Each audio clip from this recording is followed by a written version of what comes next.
మన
హల్లెలూయా. ప్రార్థన చేద్దాం. పరిశుద్ధుడు అయిన తండ్రి, దయగలిగిన దేవా, నీ ఘనమైన నామానికి కృతజ్ఞతగా స్తుతులు చెల్లిస్తూ ఉన్నాం. ఇంతవరకు పాటలు పాడి నీ నామాన్ని గణపరిచే అవకాశం ఇచ్చినందుకు స్తోత్రాలు. కొద్ది నిమిషాలు నీ వాక్యాన్ని నీ పిల్లలకు ప్రకటించబోతూ ఉండగా సహాయం చేయమని రక్షకుడైన యేసు నామములో అడుగుచున్నాము తండ్రి, ఆమేన్. హల్లెలూయా. ప్రభు యేసుక్రీస్తు వారి శ్రేష్టమైన నామంలో మీ అందరికీ హృదయపూర్వక వందనాలు తెలియపరుస్తున్నానండి. అందరికీ వందనాలు. ప్రియ దేవుని పిల్లలారా, మనం కొద్ది నిమిషాలు దైవవాక్యాన్ని ఒకసారి మనం జ్ఞాపకం చేసుకుందాం. మనం దేవుని రాజ్యానికి చేరాలని దేవాతి దేవుడు ఆశపడి మరి తన కుమారుడైన యేసుక్రీస్తు వారి ద్వారా రక్షణ కార్యాన్ని సిద్ధపరిచి నీకు నాకు కూడా ఆ మార్గాన్ని సరళం చేశారు. అంటే కఠినమైన మార్గంగా ఉన్నదాన్ని ఆయన సులభతరం చేసి ఇప్పుడు ఆయన రాజ్య ప్రవేశం చేయడానికి అనుకూలమైన పరిస్థితులు మనకందరికీ కలుగు చేశారు. అయినప్పటికీ కూడా చాలామంది ఇప్పటికీ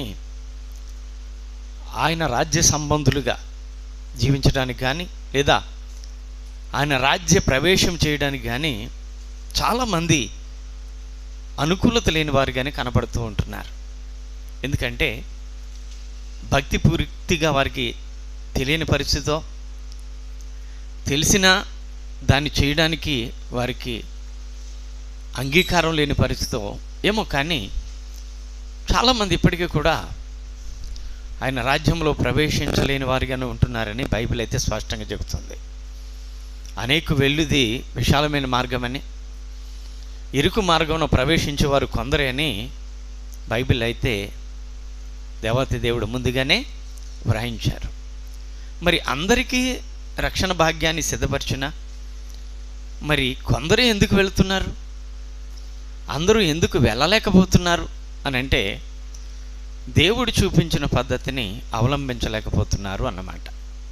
ఈ సమయంలో మనం దేవుని రాజ్య ప్రవేశం చేయాలంటే మరి ఎలాంటి పరిస్థితులు మనం కలిగి ఉండాలని బైబిల్ గ్రంథం చెప్పిందో ఒకసారి కొద్ది నిమిషాలు మనం మనసు పెట్టి ఆలోచన చేద్దాం ప్రియులారా. పేతురు రాసిన రెండో పత్రిక మొదటి అధ్యాయము 11వ వచనాన్ని చదువుకొని ముందుకు వెళ్దాం. మీరు ఇట్టి క్రియలు చేయవారైతే, గమనించండి, అక్కడ కొన్ని క్రియలు మనం చేయాల్సి ఉంది. అలాంటి క్రియలు మనం చేసేవారమైతే అని అంటున్నాడు. అలాంటి క్రియలు మనం చేయవారమైతే ఎప్పుడునూ తొట్టిల్లరు. ఎప్పుడునూ కూడా తొట్టిల్లరు అంటే దేవుడు చెప్పిన కొన్ని క్రియలు ఉన్నాయి. ఆ క్రియలను మనము చేసేవారమైతే ఇక తొట్టిపాటు ఉండదట అండి. అంటే అటు ఇటు కూడా తొట్టిపోయే అవకాశం ఉండదు. చూడండి, చాలామంది నేను గత కాలంలో ఇలా కానీ ఇప్పుడు యేసుక్రీస్తులో జీవించాలనుకుంటున్నాను, నేను మారిపోయాను అని చెప్తారు. చెప్పిన మరికొద్ది రోజులకే మరలా పడిపోతారు, మరలా భయంకరమైన స్థితికి వెళ్ళిపోతారు. ఇలా పడిపోతూ ఉంటారు, లేస్తూ ఉంటారు. ఏమిటనంటే మరి నీతిమంతులు 7 సార్లు పడినా తిరిగి లేస్తారని ఉంది కదా, కాబట్టి నేను ఇప్పటికి 2 సార్లు పడ్డాను కదా, 3 సార్లు పడ్డాను కదా అని మరలా ఏదో ఆధారం చూపుతారు. అంటే ఇప్పుడు తొట్టిపాటుకు కూడా నువ్వేదో కారణాన్ని వెతుక్కుంటున్నావు, కానీ అసలు తొట్టిపడకుండా ఉండే విధానాన్ని మాత్రం గమనించట్లేదు. అవును కదా? ఇక్కడ మీరు ఇలాంటి పనులు చేస్తే ఇక తొట్టిపడే అవకాశమే రాదు అంటున్నాడు. తొట్టిపడు అవకాశమే రాదు. ఓకే, అలాగూ మన ప్రభువును రక్షకుడైన యేసుక్రీస్తు యొక్క నిత్య రాజ్యంలో ప్రవేశం మీకు సమృద్ధిగా అనుగ్రహింపబడును. చూడండి, అక్కడ ఏవో కొన్ని క్రియలు చెప్పాడు, చూద్దాం. ఆ క్రియలు కనుక మనం పాటిస్తే, మనం అనుసరిస్తే తొట్టిపాటు జరగదు. దేవుని రాజ్యంలో ప్రవేశము గ్యారంటీగా జరుగుతుంది. ఇక్కడ అంటున్నాడు, నిత్య రాజ్యంలో ప్రవేశము సమృద్ధిగా అనుగ్రహింపబడుతుంది. అంటే తప్పక వెళతావు. ఎప్పుడు అని అంటే దేవుడు నీకు ఇచ్చిన క్రియలు ఏవైతే ఉన్నాయో ఆ క్రియలను నీవు తగినట్లుగా చేసినప్పుడు ప్రియులరా దేవుడు చేసే పని దేవుడు చేస్తాడు, మనిషి చేసే పని మనిషి చేయాలి.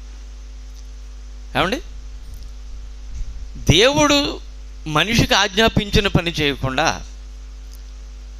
మనం ఒకవేళ ఏదో భక్తి అనే ముసుగులో పరలోకం వెళ్ళిపోతామనంటే అది ఒక భ్రమే తప్ప అది తగిన విధానంతో ఉన్నది మాత్రం కాదు. ఇప్పుడు మనకి దేవుడు చూపించిన క్రియలు ఏమిటి? ఏ క్రియలను మనం చేయాలి? ఏ క్రియలు చేస్తే తొట్టుపడకుండా ఉండే అవకాశం మనకుంది అనే దాన్ని మనం పరిశీలన చేస్తే మరి పేతురు గారే మనకి కొన్ని విషయాలు తెలియపరిచాడు. మనం ముందు భాగాలకు వెళ్ళిపోయి ఒకసారి మనం 5వ వచనం నుండి చదివినట్లయితే, ఆ హేతువు చేత మీ మట్టుకు మీరు పూర్ణ జాగ్రత్త గలవారై విశ్వాసమునందు సద్గుణము, సద్గుణమునందు జ్ఞానము, జ్ఞానమునందు ఆశానిగ్రహము, ఆశానిగ్రహమునందు సహనము, సహనమునందు భక్తి, భక్తి యందు సహోదర ప్రేమ, సహోదర ప్రేమ యందు దయ అమర్చుకోండి. ఇవి మీకు కలిగి విస్తరించిన యెడల అవి మన ప్రభువైన యేసుక్రీస్తును గూర్చిన అనుభవ జ్ఞాన విషయంలో మిమ్మల్ని సోమరులైనను నిష్ఫలులైనను కాకుండా చేయును. ఇదండి దేవుడు మనకు చూపించిన క్రియలు ఏమిటయ్యా అంటే, అక్కడ చెబుతున్నాడు, విశ్వాసులు అనబడిన మనం చేయాల్సిన కొన్ని పనులు ఉన్నాయి, మనం ధరించుకోవాల్సిన కొన్ని లక్షణాలు ఉన్నాయి. వాటిని గురించి ఈయన చెబుతూ ఉన్నాడు. ఈయన ఈ యొక్క పత్రికలో ఏమని అంటే, విశ్వాసం అనేది ఉంది కదా, ఆ యొక్క విశ్వాసంలో మీరు మంచి గుణాన్ని సంపాదించుకోవాలి అన్నాడండి. అంటే విశ్వాసులైనటువంటి వారు సద్గుణం లేని వారుగా కూడా ఉన్నారని అంటే ఉండి ఉంటారు గనుక ఆ మాట చెప్తున్నాడు. విశ్వాసం నందు సద్గుణం ఉండాలి. నేను దేవుడిని నమ్మాను అని అనుకుంటున్న నీలో మంచి గుణం ఉండాలి. మంచి గుణం లేకుండా నీవు దేవుని నమ్మని అనడం అది అంతగా మంచిది కాదు అనేది ఇక్కడ దేవుని ద్వారా ఈ పేతురు గారు మనకు తెలియపరుస్తూ ఉన్నాడు. ప్రియులారా, దేవుని మాటలు వింటే విశ్వాసం వస్తుంది, మనందరికీ తెలిసిన మాటే కదా. మరి దేవుని మాటలు విని విశ్వాసంలోనికి వచ్చిన మనం సద్గుణాన్ని సంపాదించుకోలేటండి. వాక్యం ద్వారా మంచి గుణం మనకు కలిగి ఉండాల. మంచి గుణం లేకపోతే ఇక మన విశ్వాసము క్రియారూపకమైనదిగా ఉండదేమో. విశ్వాసం లేని క్రియలు మంచివి కాదని చెప్పాడు కదండి, నిష్ఫలమైనవి అంటాడు కదా. క్రియలు లేని విశ్వాసం చచ్చినది అంటాడు కదండి. విశ్వాసంతో క్రియ ఉండాలి, అది మంచిదై ఉండాల. కాబట్టి ఇక్కడ విశ్వాసం నందు మంచి గుణాన్ని సంపాదించుకోవాలి. మంచి గుణం ఎక్కడి నుంచి వస్తుంది? దైవిక విధానంలోనే మంచి గుణం వస్తుందండి, లోకరీతిలో రాదు. బైబిల్ ఏమంటాడంటే, సుగంధ దైవముల కంటే మంచి పేరు మేలు అన్నాడండి. అంటే మంచి పేరు కొరకు తప్పించిపోవాలి మానవుడు. నేను మంచిగా బ్రతకాలి, ఎవడెలా బ్రతికితే నాకెందుకు అని మన క్రైస్తవులమైన మనం తప్పించాలి. ప్రియులారా, మంచితనం కొరకు, మంచిగా జీవించడం కొరకు మనం తప్పించాలి. అంతేగాని ఎవరెవరినో పోల్చుకొని ఎవరెవరినో చూసుకొని మన ఇష్టానుసారంగా ఉండటం దేవునికి ఇష్టమైనది కాదు. కాబట్టి విశ్వాసమునందు సద్గుణం, సద్గుణం అంటే మంచి గుణం. ఏమండి, మంచి గుణాన్ని సంపాదించుకున్నాం అనుకుంటే సరిపోలేదట. మరి ఏమంటున్నాడు? ఆ మంచి గుణములో నీకు జ్ఞానం ఉండాలి. జ్ఞానం ఏం చేస్తుందంటే అన్నిటినీ కూడా పరిశీలించడానికి అవకాశాన్ని ఇస్తుంది. ఇది మంచిదా కాదా, దీనివల్ల నాకు ప్రయోజనం ఉన్నదా లేదా అని తెలుసుకునే అవకాశాన్ని ఏమిస్తుందంటే జ్ఞానమే. అజ్ఞానమేమో అన్నిటినీ గుడ్డిగా నమ్మే పరిస్థితులు ఇస్తుందండి. ఏది చెప్పినా అవును అనేటట్టు నమ్మేది ఏదంటే అజ్ఞానం. జ్ఞానం ఏం చేస్తుంది? సమస్తాన్ని పరిశీలన చేస్తుంది. నిజమేనా? ఇప్పుడు దేవునిలోనే 2 పద్ధతులు ఉంటాయి, సత్యబోధ అబద్ధ బోధ అని 2 బోధలు ఉన్నాయంటగా మనకు బైబిల్ గ్రంథమే చెబుతుంది.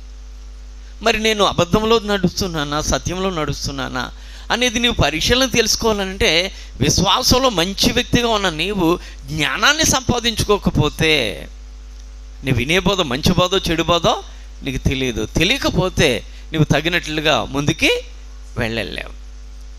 ఎఫెసీ పత్రికలు పౌలు గారు అన్నాడు కదా, మీరు అజ్ఞానుల వలె కాక జ్ఞానుల వలె మీరు నడుచుకున్నట్లు చూసుకోండి అంటాడు. అజ్ఞానులకి జ్ఞానులకి చాలా తేడా ఉంటుంది. జ్ఞానం లేనివాడు ప్రతి మాట నమ్మేస్తాడంట, సామెతలు చెప్తాడు. జ్ఞానం గలవాడు ప్రతి దాన్ని పరిశీలన చేస్తాడు. కాబట్టి మనం జ్ఞానాన్ని సంపాదించుకోవాలి. జ్ఞానం ఎలా సంపాదించుకుంటాం అని అంటే దేవుని మాటల ద్వారా, లేకపోతే దేవుని అడగటం ద్వారా. మనందరికీ తెలుసు, సొలొమోను గారు నాకు జ్ఞానం దయచేయి, వివేకం దయచేయి అని అడిగాడంట. మంచిది, నాకు అది చాలా బాగా నచ్చింది, నీ ప్రార్థన నాకు అనుకూలమైంది, కాబట్టి నీవు అడగనివి కూడా ఇస్తున్నాను ఇందులో మూలంగా నీకు అని చెప్పి దేవుడు ఆ యొక్క సొలొమోను గారికి జ్ఞానంతో పాటుగా ఇంకా సమస్తమును కూడా ఇచ్చాడంట. కాబట్టి జ్ఞానం కావాలి. దేవుని పిల్లలకి ఏముండాలరా?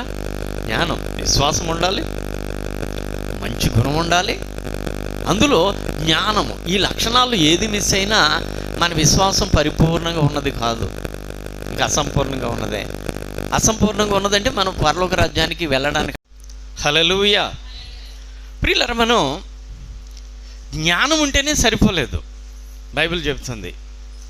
ఇక జ్ఞానములో కూడా ఉండాల్సినవి. అంటే జ్ఞానాన్ని ధరించుకున్నాం, ఈ జ్ఞానంతో పాటుగా అక్కడ అంటున్నాడు జ్ఞానమునందు ఆశానిగ్రహము అన్నాడండి. హల్లెలూయా. ఏంటది? అంటే విశ్వాసం ఉండాలి, మంచి గుణం ఉండాలి, జ్ఞానం ఉండాలి, ఆశానిగ్రహం ఉండాలటండి. అంటే పరలోక రాజ్యం వెళ్ళాలని అంటే మనకు ఆశానిగ్రహం ఉండాలని బైబిల్ చెబుతుంది. ఈ లోకంలో బ్రతుకున్నంత కాలం కూడా అనేక రకాలైన ఆశలు పుడుతూ ఉంటాయి, ఆశలు పునరావృతం అవుతూ ఉంటాయి. ఎకనామిక్స్ పాఠంలో మాకు ఒకసారి చెప్పారు చదువుకునే రోజుల్లో. ఒక ఆశ పడుతుంది, ఆశ తీరిపోద్ది, సరే సంతృప్తి చెందుతామంటే కాదట, మరలా మరొక ఆశ పుట్టుకొస్తుందంట. మనిషి ఆశాజీవి అంటారు, ఆశలో బ్రతుకుతాడంట. నిజమే, కానీ ఆశల్ని అణుచుకోవడం ముఖ్యం దేవుని యందు. ప్రతి ఆశను తీర్చుకోవడం కాదు, కానీ దేవుని చిత్తాన్ని బట్టి. బైబిల్ ఏమంటుందంటే నీతి అమ్మంతుల ఆశ నెరవేర్చబడుతుంది. నువ్వు దేవుని యందు తగినట్లుగా ఉండి ఆశపడ్డావా, నీ ఆశను దేవుడు తీరుస్తాడు తప్పక. ఇది కాబట్టి మనం దేవుని మీద భారం వేసి మన ఆశలను నిగ్రహించుకోవాలి, కంట్రోల్ చేసుకోవాలి. ఏమండి? అంతేగాని అడి ఆశలు కలిగి ఉన్నామనుకోండి, చివరాఖరికి బైబిల్ ఏమంటుందంటే దురాశ గర్భాన్ని దాల్చింది అనుకో, అది పాపానికి దారితీస్తుంది. ఈ పాపము పరిపక్వం అయిపోయింది అనుకో, మరణానికి దారితీస్తుంది అని అంటాడు యాకోబు పత్రికలో. కాబట్టి ఆశలు మితిమీరిపోతే దురాశలోకి వెళ్ళిపోతాయి. కాబట్టి ఆశలను కంట్రోల్ అంటున్నాడు, నిగ్రహము. అంచుకో, సరే ఆశ ఉంది, దేవుడు ఎప్పటికైనా తీరుస్తాడులే, దేవుడిని అడిగాను కదా అని నువ్వు నిగ్రహించుకో. తప్పక ఆశలు దేవుని చిత్తమైతే తీరుతాయి. దాన్నే ఆశానిగ్రహం అంటారు. కొంతమంది ఇవాళ ఆశ పుట్టింది, రేపే నాకు ఆ వస్తువు వచ్చేయాలి, లేదా రేపే అది నేను పొందేయాలని తొందరపడిపోతారు. అలాంటిది మనకు ఉండకూడదట. నిగ్రహం అని అంటే దాన్ని అంచుకుంటే దేవుని చిత్తమైతే తీరుతుంది. అలాంటి స్థితిని ఆశానిగ్రహం అని చెప్పి మనం భావించాలి ప్రియులారా. అలాగ మనం మనకు పుట్టిన ఆశల్ని కంట్రోల్ చేసుకోవడానికి మనం సిద్ధపడాలి. ఆశా నిగ్రహము ఎందునందు? జ్ఞానములో. జ్ఞానంగా ఉన్నావు, మరి ఆశలను కంట్రోల్ చేసుకుంటున్నావా, లేదా ఆశలన్నీ తీర్చేసుకోవాలని ఆరాటంతో ముందుకు వెళ్ళిపోతున్నావా? ఆశలన్నీ తీర్చుకోవాలంటే ప్రమాదంలో పడిపోతావు, పాపంలో పడిపోతావు. కాబట్టి ఆశలను కంట్రోల్ చేసుకోవడం అవసరం అని ఇక్కడ చెప్తూ ఉన్నాడు. ఇక మనం చూసినప్పుడు ఆశా నిగ్రహము నందు ప్రియులరా ఏమిటంటే సహనము అని అన్నాడండి. యేసుక్రీస్తు వారు మన కొరకు భరించిన వాటిలో సహన గుణం కూడా ఉంది అనేది మీకు చెప్పబోతూ ఉన్నాను. కాబట్టి దాన్ని మీకు కొంచెం తక్కువగా చూపే ప్రయత్నం చేస్తాను. సహనము అంటే భరించటం. ఏమండి, అనేక రకాలైన మాటలు అంటూ ఉంటారు, వాటన్నిటినీ కూడా భరించడం, అదే సహనం. యేసుక్రీస్తు వారిని అన్నారు, చేతగాని వాడు అన్నారు, ఏమండి నీ వల్ల కాదు, నువ్వు రక్షించుకోలేవు అన్నారు. సరే మీరేమనుకుంటా అనుకోండి అని ఆయన మౌనంగా ఉండిపోయాడంటే కారణం సహించాడు. వారి మాటలన్నింటినీ ఏం చేశాడు? సహించాడు. మరి దేవుని బిడ్డలమే ఒక్కొక్కసారి దైవజనుడు కాస్త క్రమాన్ని నేర్పడానికి, జనులను తగిన విధానంలో నడిపించడానికి ఒక్కొక్కసారి కాస్త మరి దైవావేశము అని ఉంది కదా, అలా ఆవేశపూరితుడైతేనే మనం భరించలేకపోతున్నాం. అయ్యో దైవజనుడు, ఆయనకి ఎంత బాధ కలిగితే అంతగా మనల్ని దండించడానికి సిద్ధపడ్డాడు, మన కంట్రోల్ చేయడానికి కదా మాట్లాడాడు అనేది మనం మర్చిపోయి సహన గుణాన్ని కోల్పోయి, వీరి కాకపోతే మరొకరు, మరొకరు కాకపోతే మరొకరు ఏంటనుకున్నారు అని ఎక్కువగా మన సంఘాలు అలాంటి పరిస్థితులు ఎక్కువగా ఉంటాయి, దారితీస్తూ ఉంటాయి. మరి సహనం ఉందా మనకి అంటే కనపడదు. కాబట్టి బైబిల్ అంటుంది, విశ్వాసమైనా నీవు విశ్వాసం అయితే ఇదిగో ఆశా నిగ్రహంతో పాటుగా సహన గుణము కూడా నీలో ఉండాలి అంటుందండి. ఏమా సహనము, ఓకే, సహనము నందు భక్తిని అన్నాడండి. హల్లెలూయా. చూసారా, అంటే ఇన్ని గుణాలు కలిగి నువ్వు భక్తి చేయాలి. ఒకసారి అన్నీ చూద్దామా? విశ్వాసమునందు సద్గుణము, సద్గుణమునందు జ్ఞానము, జ్ఞానమునందు ఆశా నిగ్రహము, ఆశా నిగ్రహమునందు సహనము, ఇవన్నీ కలిగి నీవు భక్తిని, వీటన్నిటితో కూడిన భక్తిని కలిగి ఉండాలి. అంతేగాని నేను భక్తి భక్తి భక్తి అని, చాలామంది నేర్చుకున్నది ఏంటంటే పాటలు బాగా పాడితే నేను భక్తి పరుడిని అనుకుంటున్నారు. పాటలు పాడినంత మాత్రం చేస్తే భక్తి కాదు. భక్తి విధానంలో పాటలు ఉన్నాయి, లేదనటంలా. భక్తి కలిగిన వారు పాటలు పాడతారు. కానీ నేను చాలామందిని చూసినప్పుడు పాటలు పాడేవాళ్ళు ఎక్కువ పాపం చేసేవాళ్ళు ఉన్నారు. ఏంటి వీళ్ళు బాగా పాడతారుగా పాటలు, ఏంటి బాగా పాటలు పాడి వీళ్ళు పాపంలో ఉన్నారా అని అంటే నాకు చాలా వింతగా ఉంటుంది. అంటే వాళ్ళు పాటలు ఎలా పాడారు? పై భక్తి అంటే పెదవులతో అన్నాడు కదా బైబిల్లో, వారు హృదయంలో లేదు పెదవులతోనే అన్నాడు. చూసారా, సేమ్ ఆ మాట గుర్తుకొస్తుంది నాకు. అంటే వీళ్ళు పెదవులతోనే కనపరిచారా? అయిపో పెదవులతో కనపరిచే మేము పెద్ద భక్తి పరులు అన్నట్లుగా చూపించారా? వీళ్ళ అంతరంగంలో లేదా ఇది అని చెప్పి కొన్నిసార్లు ఆశ్చర్యపోతూ ఉంటాను నేను. కాబట్టి భక్తి అనేది ప్రియులారా కేవలం ఏదో పాటల్లోనో ప్రార్థనలోనో వీటిలోనే కనబడేది కాదు. మనకి భక్తిని గురించి యాకోబు గారు ఏమన్నాడు? ఒకసారి ఆ మాటకు వెళ్తారా? యాకోబు పత్రిక 1వ అధ్యాయము 27వ వచన భాగంలో, దేవుని ఎదుట చూడండి, ఇక్కడ భక్తిలో పవిత్రమును నిష్కలంకం అంటే కలంకము లేనిది. అంటే భక్తిలో పవిత్రము కానిది ఉందా అంటే ఇప్పుడే చెప్పుకున్నాం మనం. పవిత్రమును నిష్కలంకమైన భక్తి ఏదంటే ఎవరి దగ్గర? దేవుని ఎదుట. కలంకము లేని భక్తి ఏదంటే పవిత్రమైన భక్తి ఏదనగా అని అంటున్నాడు. ఏంటది? దిక్కులేని పిల్లలను విధవరాండ్రను వారి ఇబ్బందులలో పరామర్శించు. ఇది పోయిన వారంలో మనము పరలోక దానం అని అంటే బేదలను ప్రేమించటం, పరలోక దానం అని చెప్పుకున్నాం కదా. అలాగా దిక్కులేని పిల్లలు అన్నాడండి. పాపం ఏదో అనివార్య కారణాల వల్ల తల్లిదండ్రులు పోయారు, వ్యాధుల వల్ల, యాక్సిడెంట్ వల్ల, ఏదో సంథింగ్.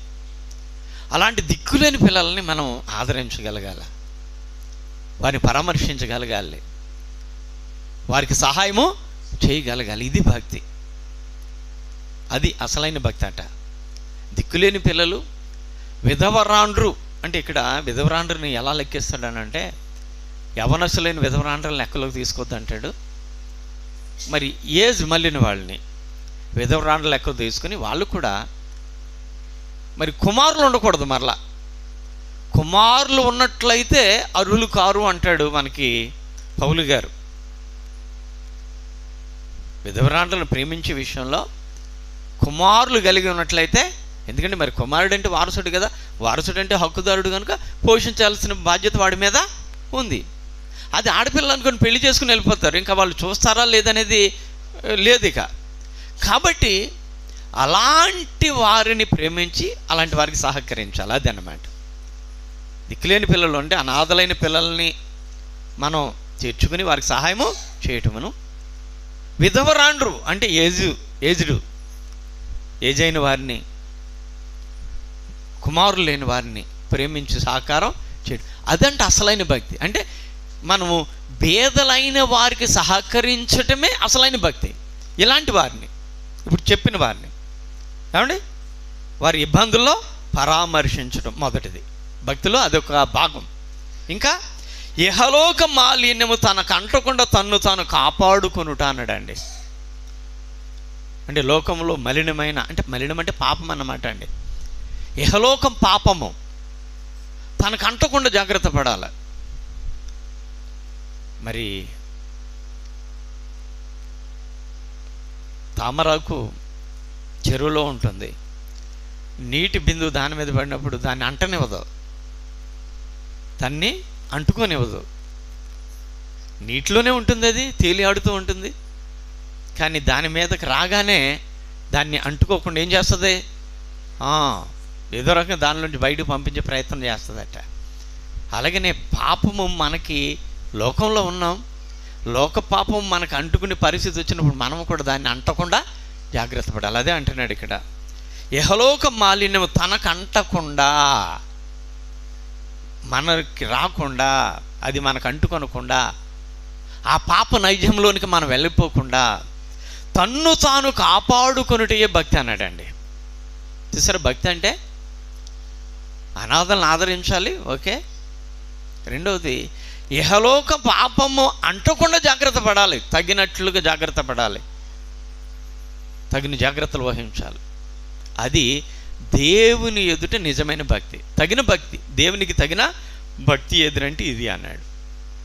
కాబట్టి మనం అలాంటి భక్తిని సంపాదించుకోవాలి. అంటే ఈ గుణాలన్నీ ఉండాలన్నమాట అండి. విశ్వాసిని, నేను దేవుని బిడ్డను అనుకుంటున్న మనలో ఈ గుణాలన్నీ ఉండాలి. ఈ గుణాలలో ఒక్కటి కోల్పోయినా, ఇప్పుడు నారింజకాయ తొనలతో ఉంటుందండి, ఒక్క తొన డామేజ్ అయినా దాని ఎఫెక్ట్ మిగతా అన్నిటి మీద కనబడుద్ది, అవునా ఏమా?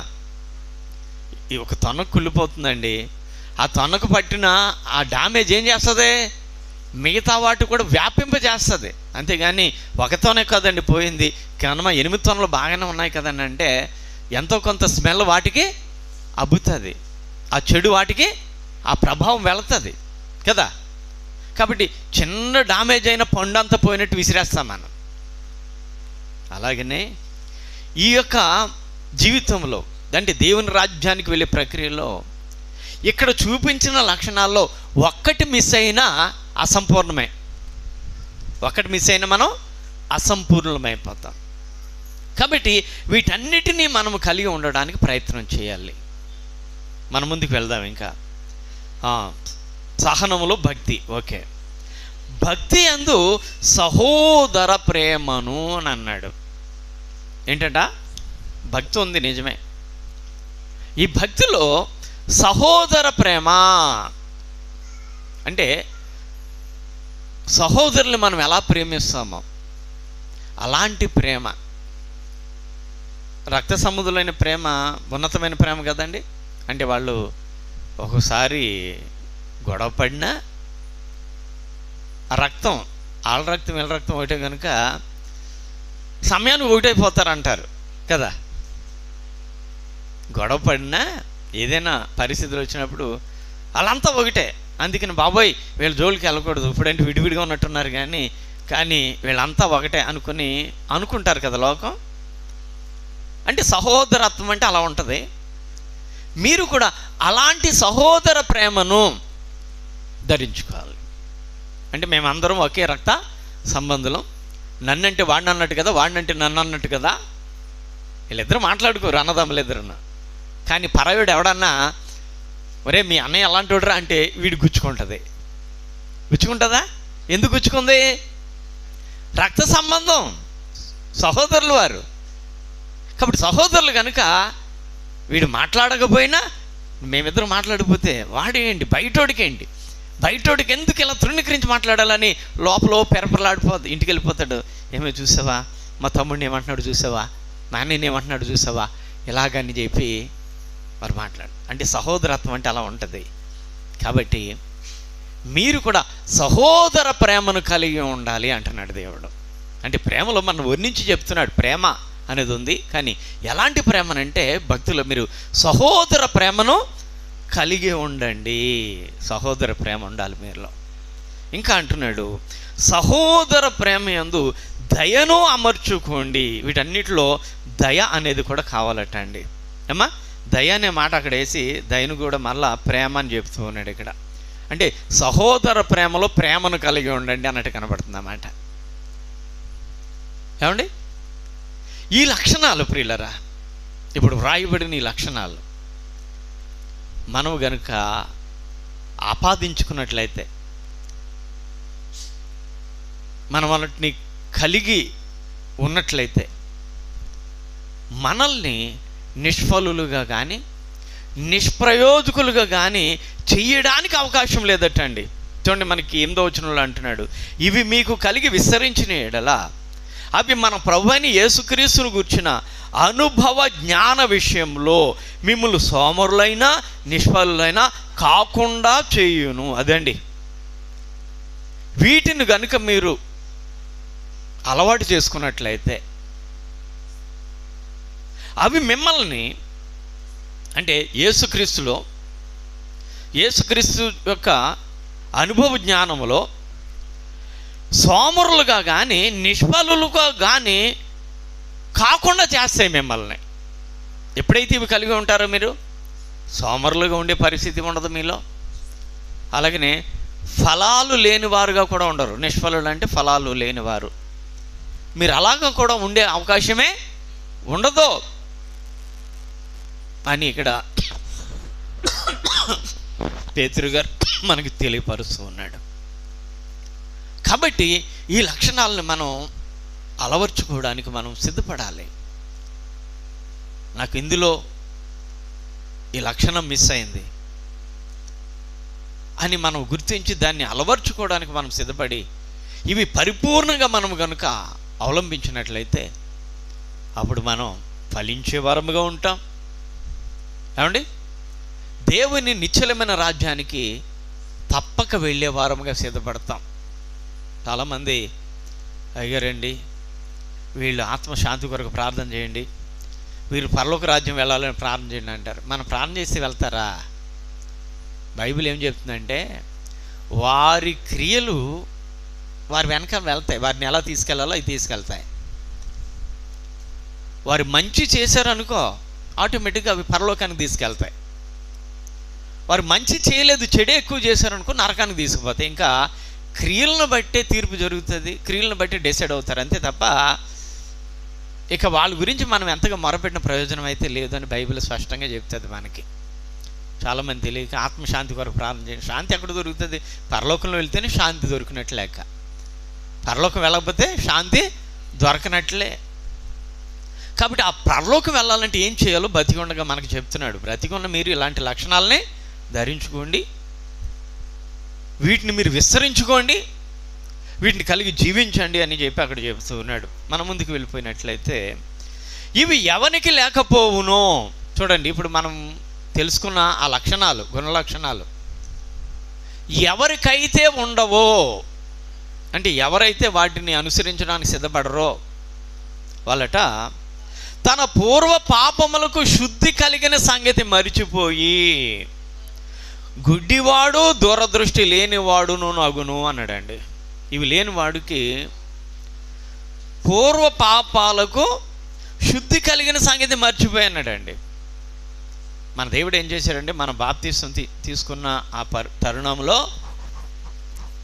మనము చనిపోయి బ్రతికిన వారముగా లెక్కించాడు కనుక పూర్వ పాపాలన్నీ కొట్టేశాడు. ఇక వాటి ద్వారా మనకి శిక్ష రావడం కానీ, వాటి ద్వారా తీర్పు జరగడం కానీ ఇదేమీ లేదు. ఇక యేసుక్రీస్తునందు ఉన్న వారికి ఏ శిక్ష విధియో లేదన్నాడు. చూసారా, కొట్టేశాడు, తీసేశాడు. మరలా నూతన జన్మలో చేసి ఈ అపరాధాలు ఉన్నాయి చూసారు, వీటిని పరిగణలోకి తీసుకుంటాడు. నువ్వు దేవుని బిడ్డ పని ఎందుకు ఈ తప్పు చేస్తున్నావు, ఇది ఇప్పుడు లెక్కలోకి వచ్చేది. ఏది రాదు, గత కాలంలోనిది రాదు. కానీ దేవునిలో ఉండి ఇప్పుడు చేస్తున్నావే అజ్ఞానమైన పనులు, ఇవి లెక్కలోనికి వస్తాయి. ఇవి నిన్ను పట్టిస్తాయి, బంధిస్తాయి, శిక్షావిధి కారణం చేస్తాయి. కాబట్టి నీ వాటిని గుర్తించుకొని జాగ్రత్తగా బ్రతకమని దేవుడు చెబుతాడు మనకి. ఇవి ఎవరికి ఉండవో ఈ లక్షణాలు, ఎవరైతే ఉండవు దేవుని బిడ్డనని చెప్పుకొని ఈ లక్షణాలు ఎవరైతే సంపాదించుకోరో ప్రియులరా అంటున్నాడు, పూర్వ పాపాలకు శుద్ధి కలిగిపోయింది అనే విషయాన్ని వాడు మర్చిపోతాడు. గుడ్డివాడును దూరదృష్టి లేనివాడును అవుతాడు అంటున్నాడు. ఏమైపోతారట? గుడ్డివాడు అయిపోతాడంట, దూరదృష్టి లేనివాడు అయిపోతాడంట. గుడ్డివాడును దూరదృష్టి లేనివాడును అగును. అందువలన సహోదరులారా, మీ పిలుపును ఏర్పాటు నిత్యం చేసుకుంటకు మరీ జాగ్రత్త పడండి. ఇలాంటి రీతిలో అనేక మంది అయిపోతారు కనుక మీ పిలుపు ఏంటో, మీ నిశ్చయిత ఏంటో మీరు దాన్ని తెలుసుకోవడానికి జాగ్రత్త పడండి అని అప్పుడు అన్నాడు. మీరు ఇలాంటి క్రియలు చేస్తే, నేను ముందు చెప్పినట్లుగా ఆ క్రియలను మీరు నేర్చుకొని మీరు కనుక వాటిని అవలంబించినట్లయితే మీరు తొట్టిపాటం కానీ ఏమండి అలాంటిది ఏమి కూడా ఉండదు. నిత్యమైన ఆయన రాజ్యములో, నిత్య రాజ్యములో ప్రవేశము సమృద్ధిగా దొరుకుతుంది. కాబట్టి మనం ఆ నిత్యమైన రాజ్యానికి వెళ్ళాలంటే ఈ క్రియలన్నీ కూడా మనం అవలంబించవలసిన వారముగా ఉన్నాం. అవలంబించాలంటే మనం నేర్చుకోవలసిన వారముగా ఉన్నాం. కాబట్టి దేవుని యందు ఈ లక్షణాలని మనం గమనించుకుని ఆ లక్షణాలను ఆపాదించుకుని అనుసరించినప్పుడు తప్పక మనము దేవుని రాజ్యానికి వెళతాం. మనందరికీ తెలుసు, పౌలు భక్తుడు నా పరుగు తుదముట్టించేసాను, ఇదిగో నా కొరకు కిరీటం ఉంచబడింది అని కన్ఫర్మ్గా చెప్పేశాడు ఆయన. నా కొరకు అది ఉంది, నేను అక్కడికే వెళ్ళిపోతున్నాను, ఆయన రాజ్యానికి వెళుతున్నాను కనుక అక్కడ నా కొరకు ఈ బహుమతిని ఆయన సిద్ధపరిచి ఉంచేసాడు. ఎందుకంటే ఫలానా పని చేసి ఈ బహుమతి అని దేవుడు చెప్పాడు కనుక నేను ఆ బహుమతికి సిద్ధంగా ఉన్నాను అని గ్యారంటీగా చెప్పాడు. ఈరోజున ఎంతమంది అలాంటి గ్యారంటీగా చెప్పేవాళ్ళు ఉన్నారు? పౌలు మహాశయుడు చెప్పాడు బైబిల్లో. ఏమా ఈరోజు ఎంతమంది గ్యారంటీగా నేను వెళ్ళేది ఆయన రాజ్యానికే, ఎందుకంటే ఆయన రాజ్యానికి వెళ్లకుండా ఆటంకపరిచే క్రియేది నాలో లేదు. ఆటంకాలు కలిగిన వాటి అన్నిటిని కూడా తొలగించుకున్నాను, దేవుడు చెప్పినట్లుగా నేను సిద్ధపడి ఉన్నాను. కాబట్టి అనివార్య కారణాల వల్ల ఎప్పుడైనా నేను ఇప్పుడు చనిపోతే తప్పక నేను ఆయన రాజ్యానికే వెళ్ళిపోతాను అని ఈ రోజుల్లో భక్తులు అనబడిన వారిలో ఎంతమంది గ్యారంటీగా చెప్పగలుగుతున్నారు? గ్యారంటీగా చెప్పగలిగేవాడు మరణం ఎప్పుడు వచ్చినా పర్వాలేదు అనుకుని ధైర్యంగా జీవిస్తాడు. ఏమండి, ఆ గ్యారంటీ లేని వాడికి మరణం అనేది భయాన్ని కలిగిస్తుంది. బాబోయ్ ఇప్పుడు చనిపోతే అలాగే నేను అనే భయం ఎవరికో వస్తుంది అని అంటే ఆ గ్యారంటీ లేని వాడికే భయం. గ్యారంటీ ఉన్నవాడికి భయం ఉండదు. ఎందుకంటే ఇక్కడ ఉన్నంతకాలం యాతన పడాల్సిందే, నేను వెళ్ళిపోతే ముందుగానే ఆయన నన్ను చేర్చుకున్నాడని చెప్పి నేను అనుకుంటానని వారు ధీమాగా ధైర్యంగా ఉండగలుగుతారు. కాబట్టి ప్రియ దేవుని పిల్లలారా గమనించండి, యేసుక్రీస్తు వారి శిలువ మరణము నిన్ను నన్ను రక్షించడానికి, నిన్ను నన్ను ఆయన రాజ్యానికి తీసుకుని వెళ్ళడానికి. కాబట్టి ఆయన రాజ్యంలోనికి మనం వెళ్ళాలంటే ఈరోజు మనం తెలుసుకున్న వీటిలో విశ్వాసంతో పాటుగా ఉండాల్సిన లక్షణాలు మనలో ఉన్నప్పుడే, వాటిని మనం ఆపాదించుకున్నప్పుడే, వాటిని మనం అనుసరించినప్పుడే, అట్టి క్రియలు మనం చేసినప్పుడు మాత్రమే ఆ రాజ్య ప్రవేశం మనకి గ్యారంటీగా దొరుకుతుంది. అలా చేయకపోతే మనం ఆయన రాజ్యాన్ని మిస్ అయిపోతాం. కాబట్టి ఈ విషయాలు గమనించుకొని ఆయన రాజ్య ప్రవేశం కొరకు ఈ క్రియలు తగినట్లుగా మరలా జ్ఞాపకం చేసుకుంటూ ఆ క్రియలను ఆపాదించుకుంటూ అనుసరించడానికి సిద్ధపడేవారుగా ఉండాలి అని కోరుకుంటూ ఇంతటితో ఈ మాటలు ముగిస్తున్నాను. దేవుడి కొద్ది మాటలు మనందరి వినికిడిలో భద్రము చేయుగాక. ఆమేన్. ప్రార్థన చేద్దాం. మహోన్నతుడైన తండ్రి, దయగలిగిన దేవా, స్తోత్రాలు, వందనాలు. నీ పిల్లలైన వీరికి ఈరోజు ఈ వాక్యాన్ని ప్రకటన చేశాను, విన్నారు ప్రభా. నీవైతే నేనుండు స్థలంలో మీరును ఉండులాగున నేను ఈ కార్యాన్ని చేసి నేను వెళ్ళి మరలా మీ కొరకు వస్తానని లేఖనాలు ఏనాడు చెప్పారు. మరి మీరు చూపించిన పద్ధతిని బట్టి నీ రాజ్య ప్రవేశం చేయాలంటే ఎలాగా, ఏ పనులు చేస్తే మేము నీ రాజ్యంలోనికి చేరగలం అనే విషయాన్ని గమనిస్తే ఈ రోజున పేతురు 2వ పత్రికలో మీరు తెలియపరిచిన మాటలు మేము చదువుకుని కొద్ది నిమిషాలు ఆలోచన చేయగలిగాం. అవును ప్రభు, విశ్వాసం అయితే ఉంది, కానీ ఆ విశ్వాసములో ఏమేమి ఉండాలో అవి చాలామంది గమనించలేని వారుగా, నేను వాటిని అనుసరించలేని వారుగా ఉంటున్నారు. కాబట్టి ఈ రోజున మరొక్కసారి నీ పిల్లలైన వీరికి ఇవి జ్ఞాపకం చేసినందుకు వందనాలు. కాబట్టి ప్రతి ఒక్కరూ కూడా వాటిని మరింతగా పఠించి మరింతగా ఆలోచన చేసి వాటిని అవలంబించడానికి సిద్ధపాటు కలిగి అవలంబించి నడవడానికి తగిన అనుకూలతను దయచేయండి. కూడి వచ్చిన వీరిని వీరి కుటుంబాలు దర్శించండి. ఈరోజు ప్రత్యేక ఆరాధనలు ఏర్పాటు చేసుకున్న విజయ్ గ్రేస్ గారి కుటుంబాన్ని, ఎలిషరావు గారి కుటుంబాలను దీవించి వారి కుటుంబాలకు కావలసిన ఇవులన్నీ సిద్ధపరచమని, నీ పిల్లలందరినీ కూడా దీవులతో పంపించి ఈ మాట హృదయంలో ఉంచి నడిపించమని రక్షకుడని యేసు దయగలిగిన నామములో అడుగుచున్నాము తండ్రి. ఆమేన్. అందరికీ వందనాలండి.